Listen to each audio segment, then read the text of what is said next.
감사합니다. 아직 목사라는 칭호가 좀 어색해가지고 우리 피플이 아이들에게 전 강도사라고 부르라고 했는데 너무 어색하네요. 아무튼 여러분 함께 기도해 주시고 또 축하해 주셔서 정말 감사합니다. 또 많은 성도님들께서 연락으로 또 축하의 마음을 또 재정으로 함께 전해 주셔서 정말 정말 감사하다고 먼저 인사를 드리고 싶습니다. 사실 저는 올해 목사 안수를 받아야 하나라는 참 많은 고민들이 제 안에 있었어요. 올 봄에 김병환 목사님께서 이제 한국에 오셨을 때에도 개인적으로 만나 식사를 하면서 목사님 제가 안수를 받는 게 맞는지 모르겠습니다라는 이야기를 했었거든요. 그때 목사님께서 저에게 조언도 해주시고 그러셨는데 누군가 저에게 너 안수를 왜 미루고 싶어? 라고 물어봤을 때 저는 항상 이렇게 대답을 했었습니다.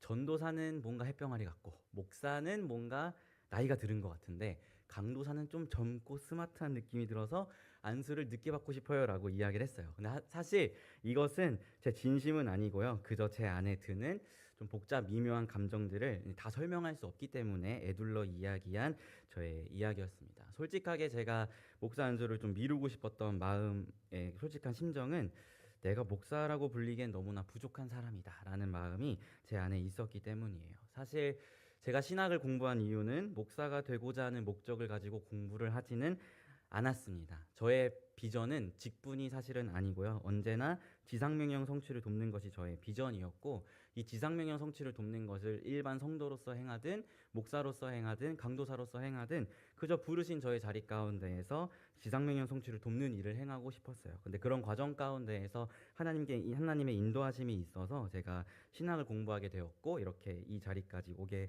되었는데요. 그래서인지 저는 일반 목회자들과는 조금은 결이 다른 사람인 것 같습니다. 뭔가 목회자 하면 조금은 할렐루야 하면서 이렇게 거룩하고 벌써 어색해요. 막 닭살이 돋는데 거룩하고 좀 인자해야 하고 좀 그래야 하는데 저는 조금은 때묻고 조금은 거칠고 우리 피플이 아이들은 잘 알겠지만 제가 때로는 화를 잘 내기도 하면서 부족한 모습을 보이는 사역자인 것 같습니다. 그래서 저기 뒤에 제 교제하는 자매가 앉아 있는데요. 처음에 제가 자매를 만났을 때 제가 이런 이야기를 했어요. 나는 당신이 생각하는 그런 사역자가 아니다.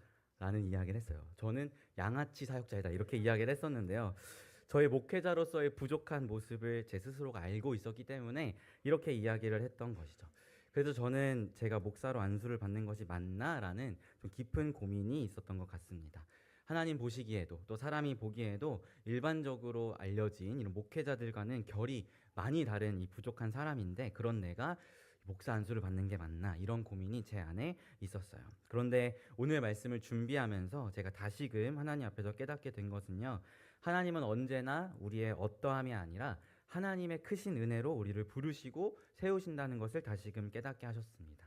너무나 교회에서 많이 듣고 이야기했던 이 당연한 진리를 잊고 있었던 저에게 하나님께서는 오늘 본문의 말씀을 통해서 다시금 말씀해 주셨는데요. 이 시간 오늘 말씀을 통해 우리 성도님들에게도 이 부르심의 은혜가 다시금 회복되는 이 시간이 되기를 소망합니다.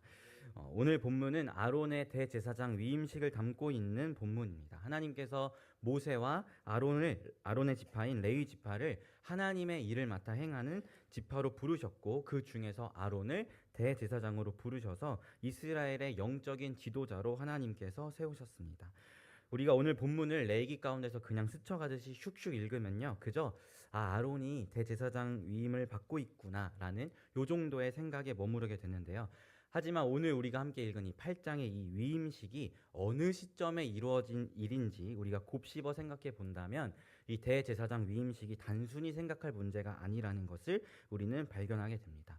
과연 아론이 이 대제사장으로 위임을 받고 있는 이 시점은 어느 시점에 있을까요? 우리 함께 출애굽기 19장 1절에서 2절 말씀 같이 읽어봤으면 좋겠어요. 오늘 말씀을 좀 많이 찾을 건데 출애굽기 19장 1절에서 2절 말씀 우리 같이 합독하였으면 좋겠습니다. 네, 출애굽기 19장 1절에서 2절입니다. 다 찾으신 줄로 믿고 함께 합독하도록 하겠습니다. 시작. 이스라엘 자손이 애굽 땅을 떠난 지 3개월이 되던 날 그들이 시내 광야에 이르느니라. 그들이 르비딤을 떠나 시내 광야에 이르러 그 광야 앞에 장막을 치되 이스라엘이 거기 산 앞에 장막을 치니라. 아멘. 여러분 이스라엘은요 애굽에서 탈출한 지 3개월째가 되었을 때 시내산 앞에 도달했습니다. 그리고 그곳에서 장막을 치고 이제 생활을 하기 시작하는데요. 이들은 도대체 언제까지 시내산 앞에 머물러서 장막을 치며 생활을 했을까요? 우리 민수기 9장 1절 같이 읽어볼게요. 민수기 9장 1절 함께 합독하겠습니다. 민수기 9장 1절입니다. 네, 다 찾으신 줄로 믿고 우리 같이 합독할게요. 민수기 9장 1절입니다. 시작. 애굽 땅에서 나온 다음에 첫째 달에 여호와께서 시내 광야에서 모세에게 말씀하여 이르시되. 아멘. 성경이 뭐라고 기록하고 있나요? 애굽에서 나온 지 다음 해 첫째 달에 시내 광야에서 모세에게 여호와께서 말씀하셨다라고 성경이 기록하고 있습니다. 즉 출애굽기 19장에서 출애굽한 지 3개월 만에 시내 광야에 도착해서 시내산 앞에 장막을 쳤는데 이듬해 그 다음 년 첫째 달까지도 시내 광야에서 머물고 있었다는 것을 우리는 말씀을 통해서 확인하게 됩니다. 이스라엘은 시내산 앞에 장막을 치고 거의 10개월에서 11개월의 시간을 머물렀다는 것을 우리가 시간적으로 파악하게 되는 것이죠. 그럼 이스라엘은 약 10개월의 시간 동안 시내산 앞에서 무엇을 행하고 있었을까요? 우리가 너무나 잘 알고 있듯이 출애굽기를 보면 이스라엘이 시내산에서 머무는 동안 모세는 시내산 위로 올라가서 하나님께 십계명과 율법의 말씀을 받습니다. 그리고 십계명이 무엇을 의미할까요? 바로 하나님과 이스라엘 백성 사이에 언약의 관계가 세워졌다는 것을 의미하는 게 십계명이죠. 우리가 말씀을 보면 모세가 돌판 2개를 가지고 내려왔다라고 성경이 이야기하고 있는데요. 그래서 우리가 흔히 이제 십계명의 그림을 우리가 보면 1계명부터 4계명까지 한쪽에, 5계명부터 10계명까지가 한쪽에 이렇게 두 돌판이라고 우리가 생각을 하는데 사실은 그것이 아니고 한 돌판에 1부터 10까지 또 두 번째 돌판에 1부터 10까지 써 있었다고 여러분이 생각하시면 좋습니다. 왜냐하면 십계명은 하나님과 이스라엘의 계약서, 언약 문서였기 때문에 계약 당사자들끼리 우리가 계약서 한 개씩 주고받잖아요. 그것처럼 이스라엘과 하나님이 이 계약 당사자들끼리 십계명 2개의 10가지의 조약을 쓰고 나눠 가진 것이 십계명이라고 생각하시면 될 것 같습니다. 이것이 무엇을 의미할까요? 하나님과 이스라엘 백성 사이에 언약 관계가 시작되었다는 것을 우리가 십계명을 통해서 보게 되는 것이죠. 그리고 이 언약 백성이 어떻게 살아야 하는가, 그것을 말씀해 주신 것이 바로 율법이고, 이 율법이 우리가 잘 알고 있는 레위기에 기록되어 있으며 이것을 모세가 시내산에서 하나님께 받은 것입니다. 즉 이스라엘이 시내산에서 약 10개월의 시간 동안 머무는 그때 하나님은 이스라엘과 언약의 관계를 세우시고 언약 백성으로 어떻게 살아야 하는가, 이것에 대한 말씀을 모세를 통해서 주셨습니다. 시내산에서의 10개월의 시간은 그런 시간이었던 것이죠. 그리고 그렇게 주신 율법에 따라 제사를 지내고 성막을 짓고 또 오늘 본문인 아론을 대제사장으로 위임하는 일들을 행하고 있는 것입니다. 그런데 여러분, 이 지점에서 잠시 멈춰서서 우리가 한 가지 생각해 볼 것이 있는데요. 시내산에서 모세가 하나님을 대면하고 있을 그 시간에 시내산 아래에 있었던 이스라엘 회중은 어떤 일들이 일어났었죠? 우리가 한번 출애굽기 32장 1절 4절을 같이 읽어봤으면 좋겠습니다. 출애굽기 32장 1절에서 4절 말씀입니다. 출애굽기 32장 1절에서 4절 말씀 우리 같이 합독하겠습니다. 출애굽기 32장 1절에서 4절 네, 같이 읽을게요. 시작. 백성이 모세가 산에서 내려옴이 더딤을 보고 모여 백성이 아론에게 이르러 말하되 일어나라, 우리를 위하여 우리를 인도할 신을 만들라. 이 모세 곧 우리를 애굽 땅에서 인도하여 낸 사람은 어찌 되었는지 알지 못함이라. 아론이 그들에게 이르되 너희의 아내와 자녀의 귀에서 금고리를 빼어 내게로 가져오라. 모든 백성이 그 귀에서 금고리를 빼어 아론에게로 가져가며 아론이 그들의 손에서 금고리를 받아 부어서 조각칼로 새겨 송아지 형상을 만드니 그들이 말하되 이스라엘아, 이는 너희를 애굽 땅에서 인도하여 낸 너희의 신이로다 하는지라. 아멘. 모세가 시내산에서 하나님과 대면할 때 산 아래 있었던 이스라엘 무리 안에 어떤 일이 있었나요? 모세가 더디 내려옴을 보고 백성들이 아론을 부추겨서 금송아지를 만들게 했죠. 그리고 아론은 그 부추김에 앞장서서 금을 모아다가 금송아지를 만들고 이것이 너희를 애굽에서 인도하여 낸 여호와다라고 선포했습니다. 이 사건으로 이스라엘 안에 어떤 일이 일어나는지 여러분 모두가 잘 아실 것입니다. 이 사건 때문에 하나님은 극심히 분노하셨고 이스라엘을 싹 쓸어버리고 모세로 새로운 민족을 시작하겠다라는 말씀까지 행하십니다. 이때 모세가 하나님께 기도함으로써 하나님이 분노를 거두셨지만 이 사건은 하나님께서 극심히 진노하신 사건이고 이 사건으로 인해 하나님과 이스라엘 간에 맺었던 그 언약의 관계가 파괴되었어요. 그래서 출애굽기 34장을 보면 다시금 언약을 세우는 일들을 하나님이 행하십니다. 이만큼 하나님의 극심한 분노가 있었던 사건이 금송아지 사건이었어요. 그래서 이 사건을 두고 모세가 아론에게 이렇게 이야기합니다. 제가 32장 21, 22절 읽어드릴게요. 모세가 아론에게 이르되 이 백성이 당신에게 어떻게 하였기에 당신이 그들을 큰 죄악에 빠지게 하였느냐. 아론이 이르되 내 주여 노하지 마소서. 이 백성의 악함을 당신이 아나이다. 아멘. 영적인 지도자였던 대제사장이 될 사람으로서 아론은 이스라엘이 금송아지 우상을 요구했을 때 그들을 바른 길로 인도할 책임이 있었던 사람이었습니다. 근데 그는 그러지 아니하였고 그를 바른 길로 인도하지 않고 오히려 우상을 만들어서 앞장서서 백성이 하나님 앞에 큰 죄에 빠지도록 만든 사람이 바로 아론이었다는 것이죠. 여러분, 이 금송아지 사건이 어느 시점에 일어났다고요? 모세가 시내산에서 하나님과 언약을 세우고 율법을 받고 있었던 그 시점에 일어난 사건이었다는 것입니다. 그럼 오늘 우리가 함께 읽은 이 레위기의 본문보다 앞서서 일어난 사건이겠죠. 레위기는 시내산에서 율법을 완전히 받고 내려와서 성막을 짓고 제사를 시행하고 제사장을 위임하는 이야기이니까 대제사장 위임식은 시내산에서 모세가 하나님께 율법을 받던 그 시점보다 뒤에 일어난 일이라는 것을 우리가 파악하게 되는 것이죠. 이 일을 우리가 기억하면서 오늘 본문을 다시금 살펴보았으면 좋겠습니다. 여러분, 아론이 누구예요? 금송아지를 만들어서 이것이 너희를 애굽에서 인도해낸 하나님이다 이야기하며 이스라엘을 극심한 죄악에 빠지게 만들었던 장본인이 아론이었습니다. 이 일로 하나님도 분노했고 모세도 분노했고 모세는 금송아지를 갈아다가 백성들을 먹여버리는 그런 형벌까지 내립니다. 이런 아론이 대제사장으로 위임된다고 했을 때 이스라엘 공동체 안에 어떤 분위기가 형성되었을까요? 와, 아론 축하해요 라는 이런 말들을 백성들이 전했을까요? 우리가 조금만 상상해 보아도 이스라엘 백성들 안에서 아론이 대제사장 위임식을 한다고 했을 때 그의 권위를 의심하고 우리를 큰 죄에 빠지게 만든 저 사람이 우리를 대표하는 영적인 지도자가 된다고? 이런 의문을 품었을 거예요. 그의 대제사장으로서의 권위와 자격에 대해서 이스라엘 공동체가 의문을 품었을 것입니다. 그럼 아론 스스로는 어땠을까요? 아론 스스로는 뻔뻔하게 나는 그래도 대제사장으로 적합한 사람이야 이런 생각을 했을까요? 조금이라도 양심이 있는 사람이었다면 대제사장으로 위임받는 그 모든 과정 속에서 공동체 앞에 그리고 하나님 앞에 아론은 스스로 얼굴을 들 수가 없었던 사람이었을 것입니다. 즉 대제사장으로 위임받는 아론 스스로가 생각했을 때도 그리고 아론을 바라보는 이스라엘 공동체가 생각했을 때도 아론은요 이스라엘을 죄에 빠지게 한 사람이었고 이스라엘의 대제사장으로 위임받을 자격이 조금도 없는 사람이라는 것을 우리가 보게 되는 것이죠.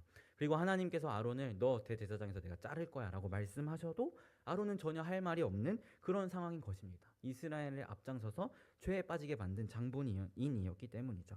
그런데 여러분, 이렇게 자격 없는 아론을 오늘 누가 대제사장으로 세우십니까? 우리 레위기 8장 1절에서 2절 말씀 함께 읽어보겠습니다. 레위기 8장 1절에서 2절 같이 읽도록 하겠습니다.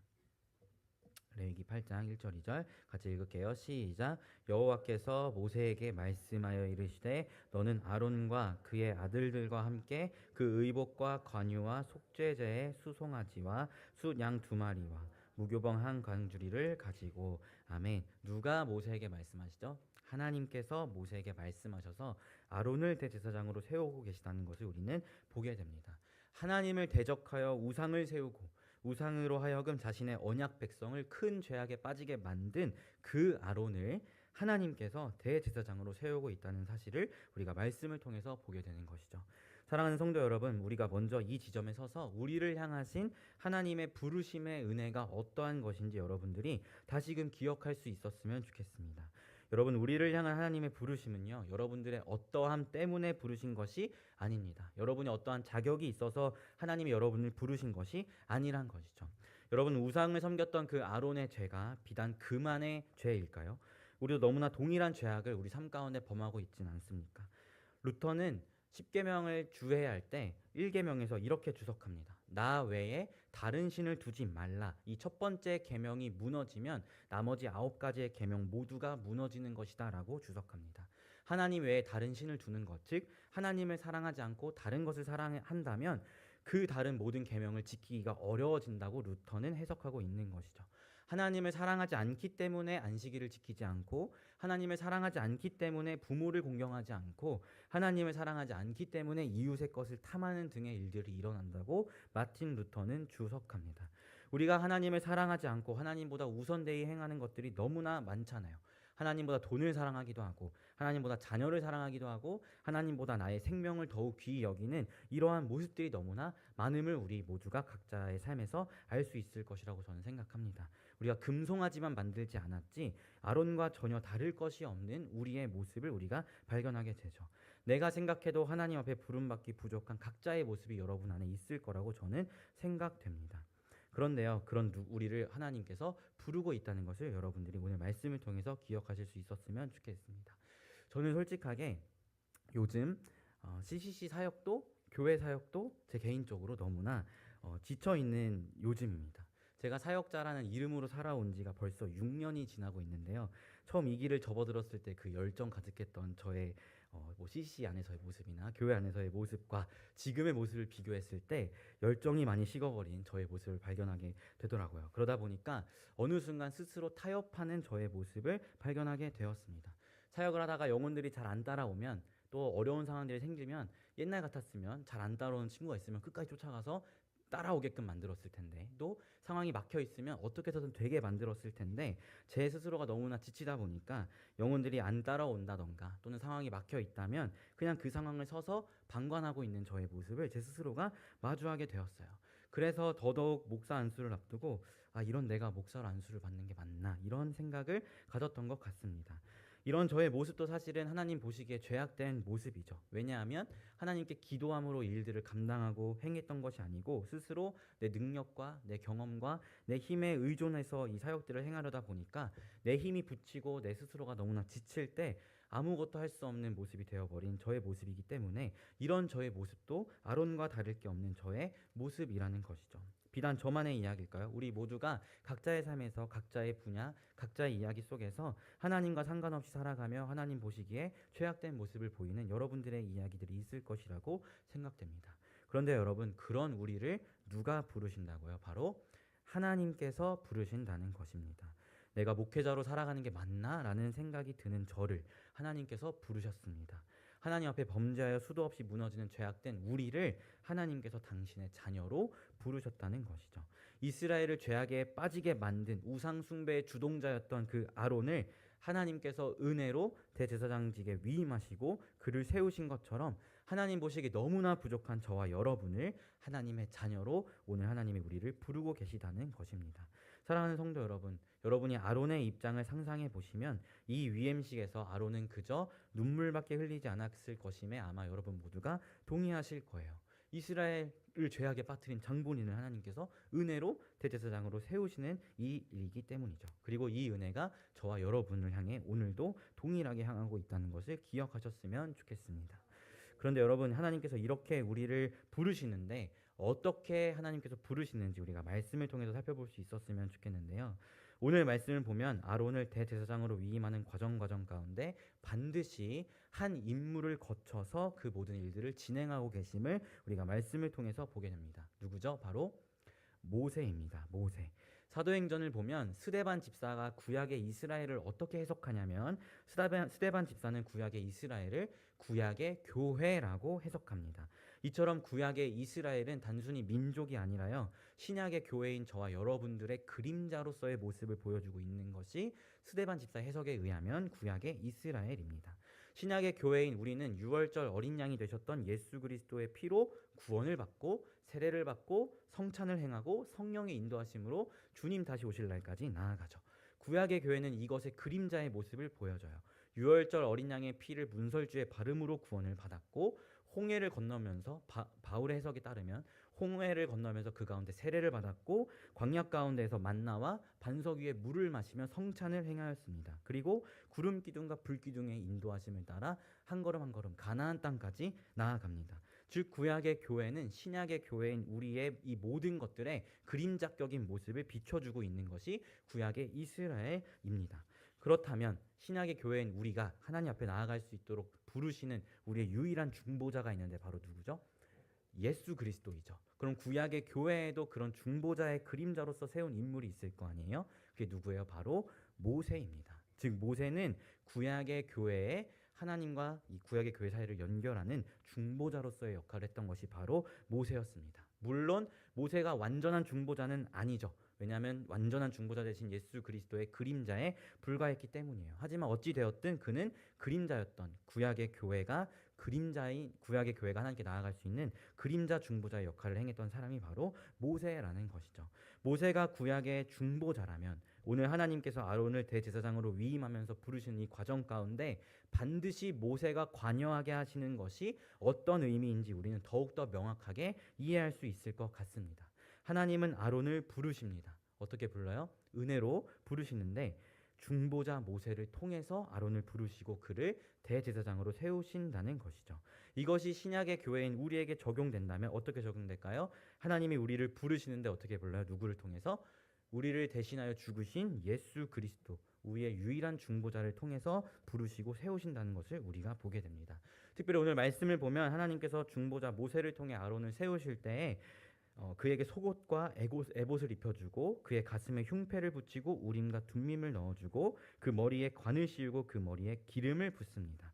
하나님은 우리를 중보자 예수로 부르시면서 이처럼 의의 옷을 입혀주시고 우림과 둠밈은 하나님의 뜻을 분별할 수 있는 것을 의미하는데요. 이처럼 중보자 예수를 통해 우리에게 하나님의 뜻과 마음을 알 수 있는 말씀을 허락하시죠. 그리고 우리에게 의의 면류관을 씌우시고 성령의 기름을 부어주시면서 저와 여러분을 하나님의 자녀로 또 여러분 한 사람 한 사람을 제사장으로 부르신 것을 우리가 보게 됩니다.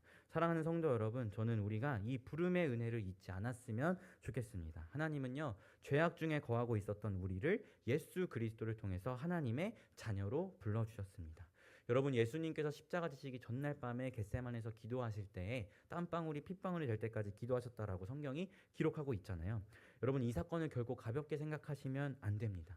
여러분, 예수님이 이 땀이 피가 될 때까지 기도하신 이 일이 십자가 지시는 게 무서워서 이 못 박히는 그 순간 너무 아플까봐 하나님께서 하나님 아플 것 같아요 라면서 이렇게 찡찡거리면서 주님이 기도하신 거라고 생각하시면 절대 안 됩니다. 예수님께서 땀방울이 핏방울이 될 때까지 기도하신 그 고통스럽게 기도하신 이유가 뭔지 아시나요? 죄인을 향한 하나님의 진노가 얼마나 큰지 예수님 본인은 알고 계셨기 때문입니다. 십자가에 못 박혀서 죽는 게 무서워서가 아니고요. 십자가 위에서 자신이 이 모든 죄인을 대신하여 감당해야 할 하나님의 진노가 얼마나 크고 얼마나 무서운 것인지 예수님 본인은 알고 계셨기 때문에 그렇게 고통스럽게 기도하신 것이에요. 성경을 보면은 예수님께서 하나님을 아버지로 부르지 않는 단 한순간이 나옵니다. 언제냐면 십자가에서 숨을 거두실 때 나의 하나님 어찌하여 나를 버리셨나이까 라고 말씀하면서 모든 순간 하나님을 아버지로 부르는데 그 순간만큼은 하나님을 아버지로 부르지 않으세요. 왜 아버지로 부르지 않으셨을까요? 그 순간만큼은 십자가에서 모든 하나님의 진노를 우리 대신 감당하시면서 기도조차 잃어버린 시간이 그 시간이었기 때문에 예수님께서 하나님을 아버지로 부르지 못하시고 나의 하나님이라고 부른다는 것을 우리가 보게 되는 것이죠. 이 모든 것이 무엇을 의미해요? 예수님의 죽으심은 곧 우리의 죄악됨이 얼마나 극악무도한 것인지 여실히 보여주는 것이 예수님의 죽으심이라는 것입니다. 그냥 우리 대신에 죽으셨어 이 정도가 아니라 하나님의 죄인을 향한 그 모든 극심한 진노를 십자가 위에서 주님이 모두 받으셨기 때문에 우리가 하나님의 자녀가 될 수 있다는 것을 우리가 이 말씀을 통해서 보게 되는 것이죠. 그런 아론과 같이 극악무도한 우리가 예수님을 통하여 하나님께 부름받았다는 것입니다. 저는 우리가 이 부르심의 은혜를 잊지 않았으면 좋겠습니다. 그런데 여러분, 정말 놀라운 것은요, 이렇게 하나님 앞에 부름받은 아론의 이후의 행보가 정말 놀라운데요. 금송아지 우상을 세워서 이스라엘을 큰 죄악에 빠뜨렸지만 하나님의 은혜로 대제사장이 되었던 그 아론이 이후에 어떤 일을 행하시는지 여러분 아시나요? 우리 한번 민수기 12장 1절에서 2절 말씀을 같이 읽어봤으면 좋겠습니다. 민수기 12장 1절에서 2절 같이 읽어보겠습니다. 민수기 12장 1절에서 2절 말씀 우리 같이 합독하겠습니다. 네, 다 찾으신 줄로 믿고 우리 같이 합독할게요. 민수기 12장 1절에서 2절입니다. 시작. 모세가 구스 여자를 취하였더니 구스 여자를 취하였으므로 미리암과 아론이 모세를 비방하니라. 그들이 이르되 여호와께서 모세와만 말씀하셨느냐 우리와도 말씀하지 아니하셨느냐 하매 여호와께서 이 말을 들었더라. 아멘. 하나님의 은혜로 대제사장으로 위임을 받은 아론은요, 모세가 구스 여자를 취한 사건을 두고 모세를 비방하면서 이렇게 이야기해요. 모세만 말씀을 받는 게 아니고 나도 말씀을 받는 자다라고 이야기하면서 모세를 대적하는 일을 행합니다. 자신은 이스라엘 백성이 우상에 빠져서 하나님과의 언약 관계를 끊어버릴 만큼 큰 죄악을 범했음에도 하나님의 은혜로 대제사장이 되었는데, 모세라는 그 자신들의 영적인 수다를 향해서 비방하고 그를 대적하고 그만 말씀을 받는 게 아니고 나도 말씀을 받아라고 이야기하면서 뻔뻔하고 교만한 모습을 보였던 것이 바로 아론이었다는 것이죠. 아론은 왜 이런 모습을 보였을까요? 바로 하나님께서 자신을 부르신 그 순간, 대제사장으로 위임받았던 그 순간의 은혜를 잊어버렸기 때문에 아론은 모세를 대적하고 비방했던 모습을 우리가 보게 되는 것입니다. 사랑하는 성도 여러분, 우리가 이 부름의 은혜를 잊으면요, 반드시 아론과 같은 모습을 보이게 됩니다. 나 같은 죄인을 살리신 하나님의 크신 은혜는 온데간데 없고, 남을 정죄하고 남을 비방하고 온갖 교만에 쩌들어서 하나님 없이도 내 스스로 무언가 대단히 살아갈 수 있는 것처럼 살아가게 됩니다. 그리고 사실 이것은 저의 모습이었어요. 저는 종종 여자친구랑 같이 새벽 예배를 나가는데요, 한 2주 전쯤에 하나님께 좀 간절히 기도해야겠다는 어떤 생각과 일들이 있어서 함께 새벽 예배 나갔던 일이 있었습니다. 그때 새벽 예배에서 이렇게 기도를 하는데, 기도회 때 이렇게 목사님이 마이크를 잡고 기도를 하시잖아요. 근데 그 목사님의 기도의 내용이 제 귀에 들리는 거예요. 마이크를 잡고 기도를 하니까. 근데 그 목사님의 기도의 내용이 저에게 큰 울림으로 다가왔습니다. 뭐라고 기도하셨냐면, 하나님, 저는 지금 이 자리에 연연하지 않습니다. 하나님이 있으라면 여기 있겠고, 하나님이 떠나라면 당장 내일이라도 이 담임 목사의 자리를 떠나겠습니다라는 기도였어요. 그 교회가 꽤 큰 교회였거든요. 그 기도를 듣는데 제 안에 쿵 하는 충격이 있었습니다. 저는 분명 하나님의 부르심을 따라 이 순간까지 나아왔는데 어느샌가 제 안에 하나님과 상관없는 저만의 계획과 생각들이 가득했다는 것을 발견하게 되었어요. 지금은 CEC에서 이 부서에서 사역을 하지만 3년 뒤에는 이 부서로 인사이동 신청을 해야겠다.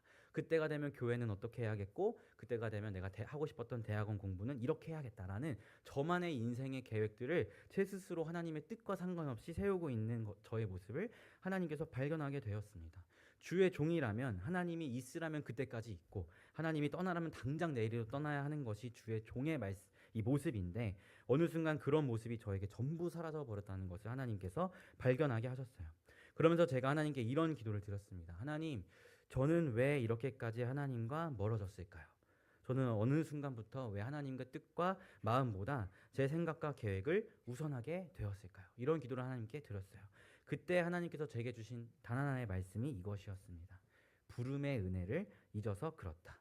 하나님께서 나를 부르신 그 부름의 은혜를 잊어버렸기 때문에 내 생각과 뜻대로 나의 미래의 일들을 계획하고 있었던 저의 모습을 하나님께서 마주하게 하셨습니다. 하나님께서 나를 부르신 그 부름의 은혜를 잊었기 때문에 내 힘으로 모든 사역에 임하고자 했고, 내 열심으로 임한 사역들 가운데 결국 지쳐버린 저의 모습을 하나님께서 마주하게 하셨습니다. 그러면서 하나님께서 그 기도 가운데 생각나게 하신 말씀이 사실 오늘 이 대제사장 위임식의 말씀이었습니다. 사랑하는 성도 여러분, 혹시 여러분이 이 부름의 은혜를 잊어버리진 않으셨는지 이 시간 돌아볼 수 있었으면 좋겠습니다. 아론과 같이 자격 없는 우리를 하나님께서 예수 그리스도를 통하여 하나님의 자녀로 불러주셨고, 우리에게 하나님의 나라라는 위대한 사명을 맡겨주셨는데, 어느샌가 이 놀라운 부름의 은혜는 온데간데 없고 그저 나의 만족과 나의 유익을 위하여만 살아가는 여러분들의 모습이 있지는 않으신지 이 시간 돌아볼 수 있었으면 좋겠습니다. 그리고 혹여 이 부르심의 은혜를 잊었다면 오늘 이 시간 말씀 앞에서 우리를 부르신 하나님의 은혜가 얼마나 크고 놀라운 것인지 다시금 깨닫고 이 부름의 은혜를 회복할 수 있는 여러분들이 되었으면 좋겠습니다. 제가 지난주에 CEC 간사수련회가 있어서 월요일부터 간사수련회에 다녀왔어요. 목사 안수식이 화요일날 있어가지고 월요일날 갔다가 화요일날 다시 올라왔다 저녁에 다시 내려가는 이런 일들을 행하였는데요. 근데 월요일 저녁 예배 기도회 시간에, 즉 안수받기 바로 전날 저녁이죠. 그때 그 기도회 시간에 기도를 인도하는 간사님께서 요한복음 21장에 베드로에게 예수님께서 네가 나를 사랑한다면 내 양을 먹이고 치라 라는 이 말씀을 가지고 기도를 인도하시더라고요.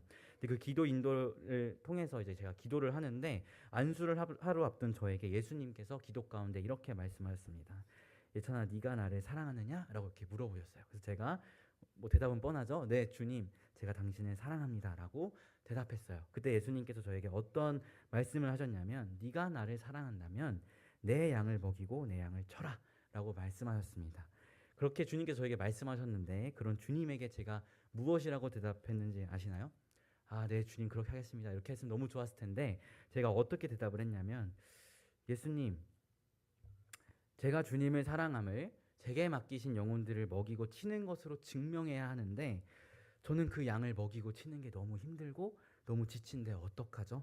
제가 이 길을 끝까지 갈 수 있을까요? 라는 이 고백을 안수 전날에 하나님께 고백했어요. 그리고 이 주님과의 대화가 안수 받는 그 순간까지도 제 안에 계속해서 남아 있었습니다. 아마 목사 안수를 받는 사진을 보시면 여러분 느끼실 텐데 안수를 받는 순간과 또 목사가 되었음을 공포받는 그 모든 순간에 제가 눈을 감고 있는 모습을 여러분이 보실 수 있으실 텐데요. 그 순간 제가 눈을 감고 있었던 이유는 사실 이 대화가 제 마음 안에 남아 있었기 때문이에요. 그리고 그 안수 받는 순간에 제가 하나님께 기도했던 단 하나의 기도가 있었습니다. 어떤 기도였냐면 하나님 목사로 살아가는 이 일평생 당신의 양을 먹이고 치는 것을 포기하지 않고 끝까지 행할 수 있도록 저에게 힘과 능력을 주십시오.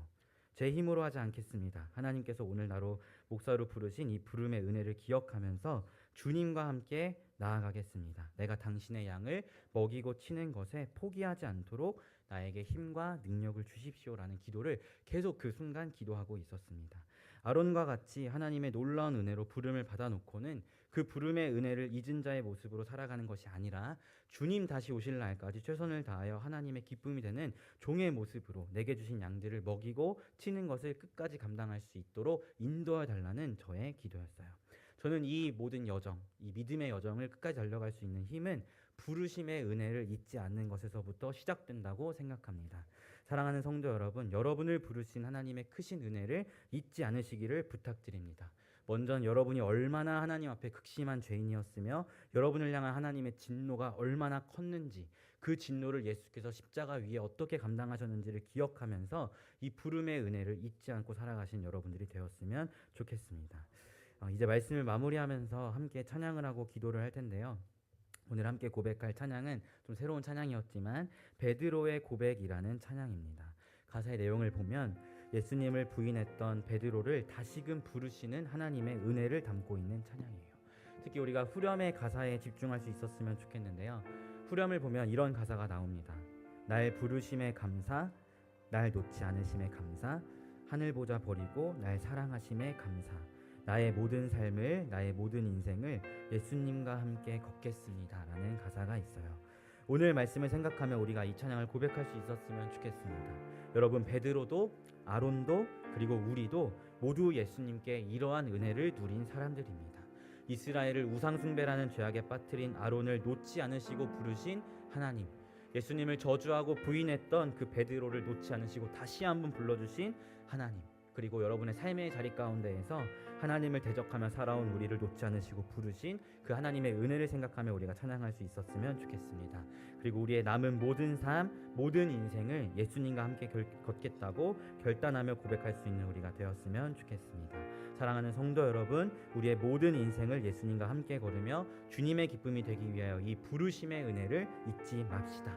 우리를 놓지 않고 불러주신 하나님께 일평생 감사하며 이 믿음의 경주를 완주하는 우리 피플스 교회가 되기를 예수님의 이름으로 소망합니다. 아멘. 우리 함께 찬양하며 나아가도록 하겠습니다.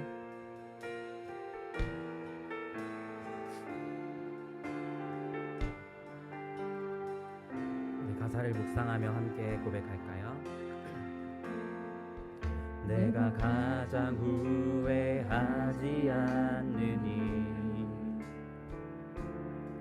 예수를 따르느니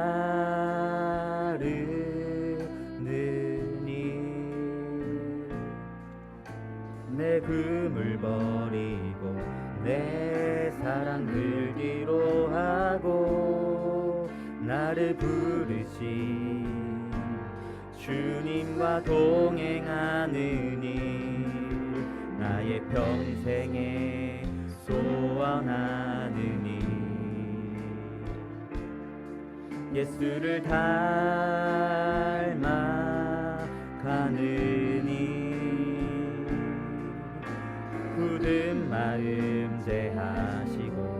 사랑을 가르치신 나의 예수님을 사랑하는 우리 부름의 은혜를 생각하며 고백할까요? 날 부르심에 감사, 날 놓지 않으심 감사, 하늘 보좌 버리고 날 사랑하심에 감사, 나의 모든 삶을 남은 모든 인생을 예수님과 함께 걷겠습니다. 날 부르심에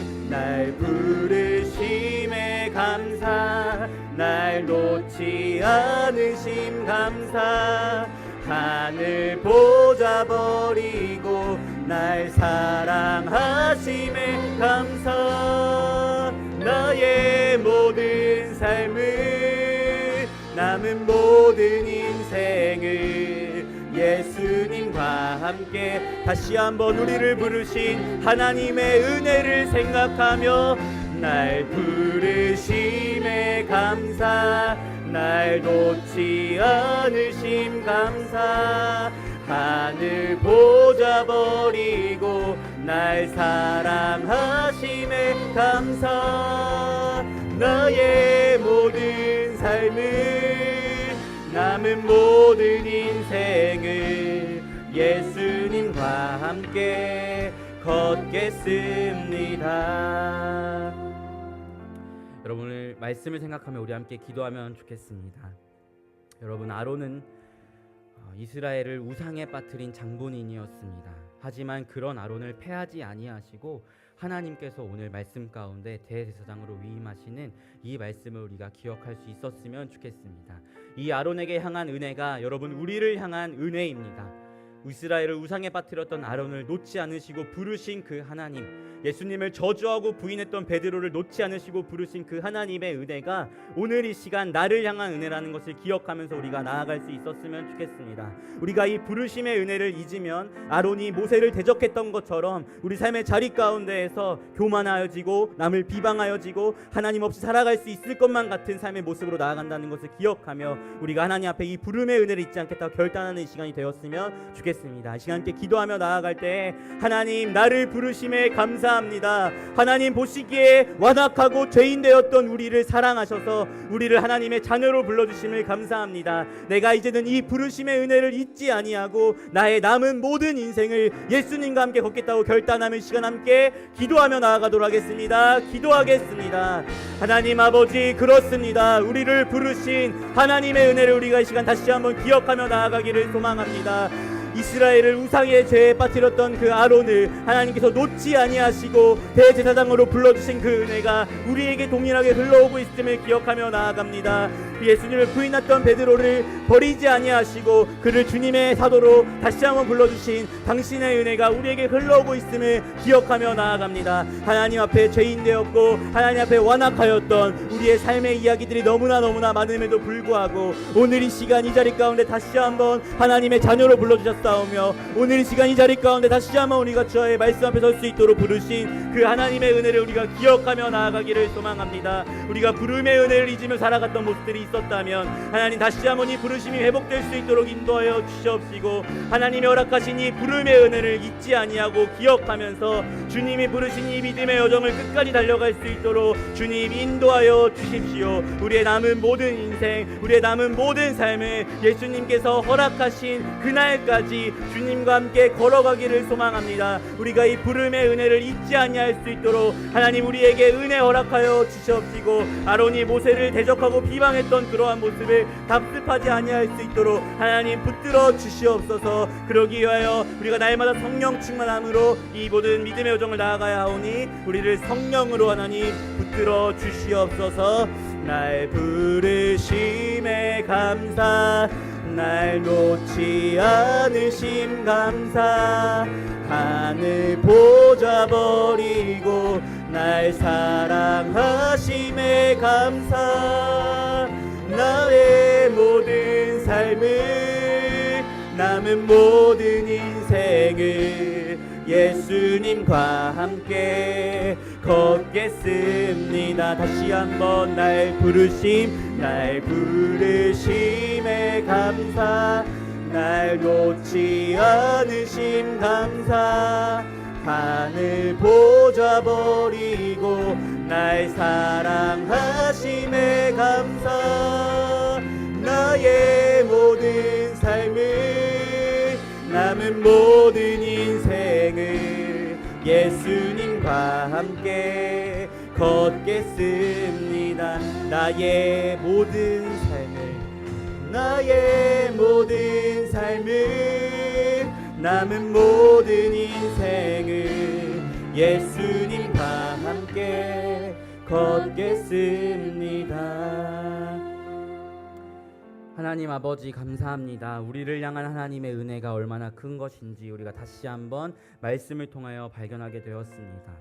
이스라엘을 우상에 빠뜨렸던 아론을 대제사장으로 세우시고 예수님을 부인하고 저주했던 베드로를 사도로 세우신 그 하나님의 은혜가 오늘 이 순간 우리에게도 향하고 있음을 우리가 기억하며 나아갑니다. 하나님, 우리가 이 부름의 은혜를 잊고 살아갔다면 이 부름의 은혜를 오늘 이 시간을 통하여 다시 한번 회복할 수 있도록 인도하여 주시고, 우리가 살아가는 그 모든 인생의 순간순간 가운데 죄인된 우리를 그리스도 예수께서 부르셨다는 이 사실을 기억하면서 믿음의 경주를 끝까지 완주할 수 있는 우리 피플스 교회가 될 수 있도록 하나님 인도하여 주십시오. 그래 우리가 오늘 함께 결단하고 고백했던 것처럼 우리의 모든 삶을, 우리의 모든 인생을 예수님과 함께 걸으며 하나님과 함께한 이야기를 가득 써내려가는 우리 피플스 교회가 될 수 있도록 하나님 인도하여 주시옵소서.